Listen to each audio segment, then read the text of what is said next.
నేతి బొబ్బట్లు ఎలా చేసుకోవాలో చూద్దామండి. కుక్కర్లో 1 కప్ శనగపప్పుని 2 వాటర్ పోసుకొని 5-6 విజిల్ వచ్చే వరకు కుక్ చేసుకోండి. వేరొక మిక్సింగ్ బౌల్ లో 1 కప్ మైదా పిండి, చిటికెడంత సాల్ట్, కొద్దిగా వాటర్ పోసుకుంటూ చపాతీ పిండి కలిపినట్టు కలిపేసుకొని కొద్దిగా నూనె వేసుకొని దీన్ని పక్కన పెట్టుకోండి.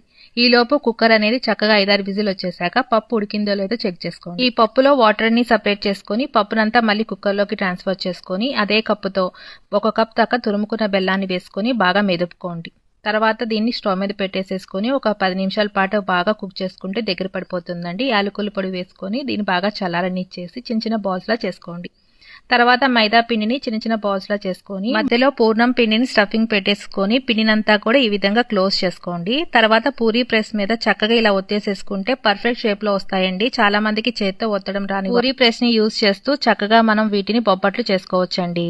నేతిని అటు ఇటు వేసుకుంటూ అటు ఇటు తిప్పుకుంటూ మంచి రంగు వచ్చేదాకా వేయించేసేసుకుంటే ఎంతో టేస్టీగా ఉండే బొబ్బట్లు రెడీ.